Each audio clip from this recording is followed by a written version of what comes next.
I'm a dietitian, but I'm actually also a video psychologist and a journalist. And I've written for Self, Good Housekeeping, Better Homes and Gardens, and I'm also getting a PhD in media psychology. And this presentation is information from my doctoral dissertation, which will hopefully be done shortly. So the first slide is actually something I'm working on with my thesis advisor. Women's magazines lie. Now, let's be serious here. You can't lose 9 pounds by the weekend with miracle weight loss oil by baking cupcakes. So these magazines are seductively misleading. They want you to believe that you can lose weight while eating cake. Right. So my work is really about revealing what the media is doing. The media makes people fat. TV is linked with an increase in obesity. Food and advertising on television influences the way that we eat. And while Americans are getting heavier and heavier, people on TV are getting thinner and thinner. Except for this guy here, obviously. Now, the media makes you fat by displacing playtime with screen time. And I'm also a well coach and a personal trainer. The number one reason people don't exercise or cook good meals is because they don't have any time. So what would happen if we stopped watching TV and started cooking? The average child watches 4 hours of television a day and plays video games for 2 hours. Of course, mass media is interested in only one thing: making money. The food manufacturers spend $30 billion a year on food advertisements. That's $30 billion and $10 billion on food advertisements geared for children. But who's paying for all those medical bills from the thousands of calories? Who cares, because it's all good fun. I mean, after all, it's not sugar laced with chemicals. It's the Coke adding life. That's the message that they want us to see, the Coke side of life.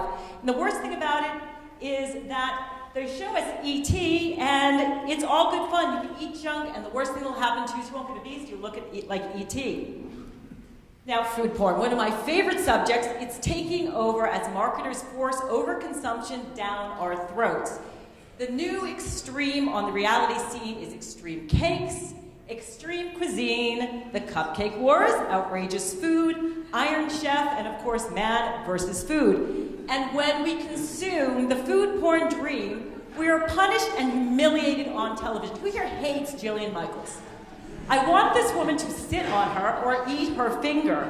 And these people are humiliated in front of 12 million people every single week. Why? For increased ratings, so Pillsbury can sell cinnamon buns. So the thing that happens here is that women are caught between a rock and a hard place, or a hot dog, a bun, and a burger. We're told that we have to look like this, and then we're surrounded by food all the time. And it's no wonder we get on the scale and we just want to scream help. Now, here's the average woman. She is 5'4", she weighs 164 pounds, and media and marketers all aim their messages to make her feel horrible. Now, this woman's very attractive, but marketers do this on purpose to make women redeem themselves by purchasing diet products and services that don't work and that they absolutely do not need. Okay, so here we have the perfect ideal woman. She is 5'5", 100 pounds, except for Barbie, who, if she were alive, would be 6 feet tall, weigh 100 pounds, and her measurements would be 39, 19, 33, and because of those double Ds, she'd have back problems and need a chiropractor. Well, modern technology has made it even easier than ever to fool you. In February, Photoshop turned 20, and I did some work around what Photoshop does to women, and has a very negative impact on how women see themselves and also how men see women as well. And here's how they do it. Now, here is Eva Longoria before and after Photoshop. Can you spot the retouching? Here she's had her eyes done, she's got bigger breasts, they've been enhanced with the lingerie, her waist has been thin, her legs have been elongated, her fingernails have been elongated for her to have more of a French manicure, and she's a beautiful woman. So, I mean, how are the rest of us supposed to feel? And even professionally skinny women feel compelled to resemble stick figures. Here we have Keira Knightley on the left. She looks like she needs a sandwich. And Sarah Jessica Parker is scarily skeletal. Now, if Keira Knightley and Sarah Jessica Parker are feeling this self-conscious that they need to do this to their bodies, how about the rest of us? Now, here we have Kelly Clarkson, very, very talented woman, And what is so incredible about this is that Self actually had her digitally altered. Isn't it ironic that a magazine called Self, which tells women to be themselves, won't let her be herself? And I don't write for them anymore. And this is one of the reasons. So what people don't think about, particularly women, is that body size is inherited. Like these fish, some of us are big, some of us are small, and body size is not malleable like hair color.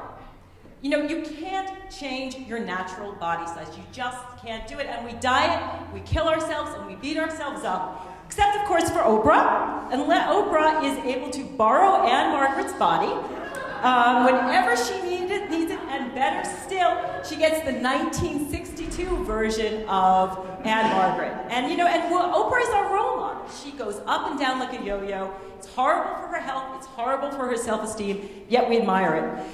Now, the big issue is that food stimulus is everywhere. And when your body dips below your natural body weight, your natural size, you get hungry and you eat, you feel bad about yourself, and then you binge. And this spiral just keeps continuing and continuing. And I really want women to smash their scales and get off the spiral. How many of you have felt this way? Guilty for simply following your hunger and eating an Oreo. You know, the hunger instinct has kept human beings alive for thousands of years, and we're told that we have to fight it. And it's really, really a tragedy, and I really am encouraging women not to do this. And beware of the images. It's not real. Thank you.